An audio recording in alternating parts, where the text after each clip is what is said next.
So you love photography, whether it be with your cell phone or whether it be with your entry-level DSLR. You just love taking pictures, but you don't know how to take your photography to the next level. It's just kind of overwhelming with all the options out there.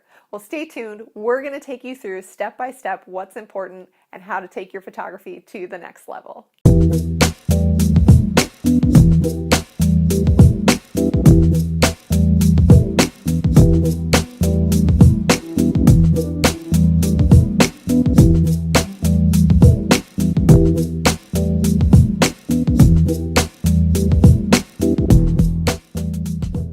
Hey friend, welcome to my channel where I get to teach you how to up your photo game and also how to create a business that not only you love, but all of your clients love as well. So if you're interested in any of that, make sure you hit that red subscribe button and that little bell notifier up there so you can be notified of all of my future videos. Y'all, photography is a wonderful, wonderful, fun skill to have. But getting started in photography can be incredibly overwhelming. There's so many options out there of what cameras to buy, what lenses to get, how you should learn, what you should take photos of. It's just nonstop. You could research and research until the cows come home. So we're going to go through 3 of my top tips for getting started in photography. And this is just going to be the first video in a series of videos to help you really get a good grasp on photography. And whether you want to take it from a passion to a hobby or from a hobby to a business, this series is going to lay the foundation to give you the tools you need to go wherever you want to go. So let's start with tip number 1. Cameras and lenses. What do you buy? Where do you start? Well, stay tuned because I'm going to give you my personal recommendation, but really I'm going to give you the basics here. And this might surprise you that you're actually going to want to invest in lenses rather than your camera. Now, obviously you need a camera, but almost all of the basic entry-level DSLRs these days and even mirrorless cameras will have the basic functions that you need to excel in your craft. So for cameras, you want a couple of things. You want to make sure you can switch out lenses, and you want to make sure that you have manual settings. Those 2 things are going to set you up for some fantastic photos. Everything else is really preference. Do you want video? Do you want a high pixel count? All of those things really are up to you and what your budget is. Now, the thing that really, really matters though is really good lenses. Now, good lenses are going to allow you to take better photographs. People will say get high quality glass, and that is exactly what it means. The more expensive the lens, usually the higher quality of glass. Think of it like looking through a dirty window versus looking through a clear window. Most of your entry-level cameras are going to come with a lower end quality of glass in the lens, and so it's just not going to take as good of a photograph. Different lenses are going to do different things. Telephoto lenses are your zoom lenses, so if you want a multifaceted lens, that's a great place to start. But I personally prefer what's called prime lenses.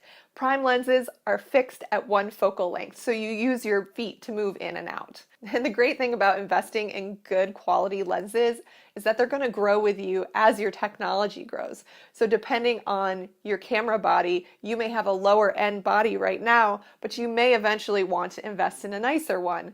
Most likely, your lenses will grow with your body. My last tip on lenses is think about what you like taking photos of.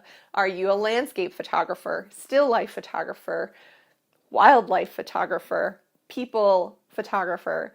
All of those things are going to require different kinds of lenses. If you want to become a portrait and wedding photographer like I am, I invest in glass that has really great portrait capabilities like an 85 or a 50 or a 70 to 200. I don't have super wide angle lenses like some landscape photographers or sport photographers may have. So think hard on what you like to take photographs of and then look for lenses that match that. So my tip number 2 is you're going to want to invest in editing software. Now, to shift gears a little bit, back in the day of film, you had to develop your film, and then take it into the darkroom to finish the processing to get a complete photograph. Think of your editing time as your darkroom. This is where the artistic vision is fully completed. You can take a photo that you have a vision for in the camera, and if it doesn't quite turn out the way you want it to, maybe it looks better in black and white, maybe there's some tweaks that you want to do with the colors, whatever it may be, finishing it in editing is going to help you complete your artistic vision. Now, there are some great free softwares out there, but if you're looking to really have complete control, number one, you're going to want to shoot in RAW format on your camera, and number two, you're going to want to invest in Adobe Lightroom. Adobe Lightroom is the industry standard currently for editing software, and it gives you complete control over editing your photograph. Now, it is a pretty heavy-duty program and can be pretty overwhelming as well if you don't know what you're doing. So double check and see if there's an Elements version, which is a more simplified version at a lesser cost. But also check out the tutorials on YouTube. There's 5 million tutorials all over the place that'll help you with your learning curve, and you'll be a pro in no time. And my last recommendation when you're first getting into this, shoot, shoot, shoot. Take pictures as much as you can of whatever you want to, because the only way you're going to get better is if you practice, practice, practice. And not only does it make you better, but it feeds your passion. The more you like the photographs you're taking, the more you're going to want to take. And so it just feeds on itself. Just so you know, y'all, it's an addiction, and I have no problem claiming that addiction at all.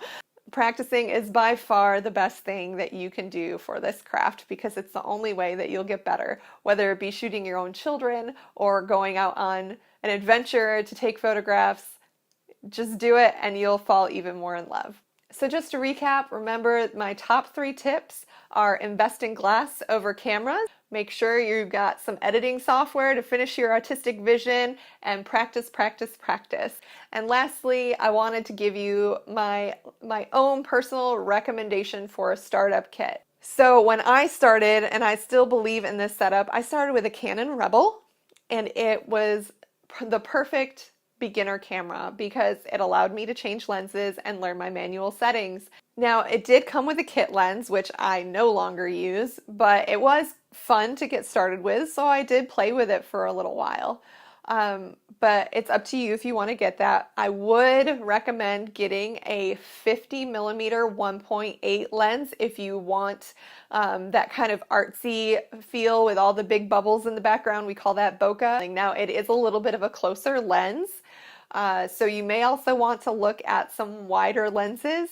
I always recommend looking at a lens with a f-stop of 2.8 or lower, especially if you're planning on shooting low light situations. I'm a wedding photographer. I shoot in low light a lot, so that is why I recommend that. They just have better capabilities in low light.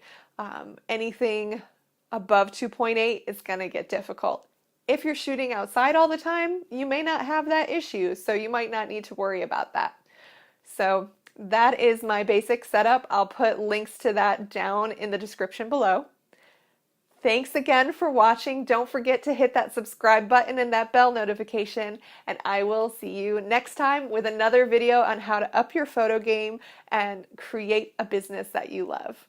Okay, love you, bye!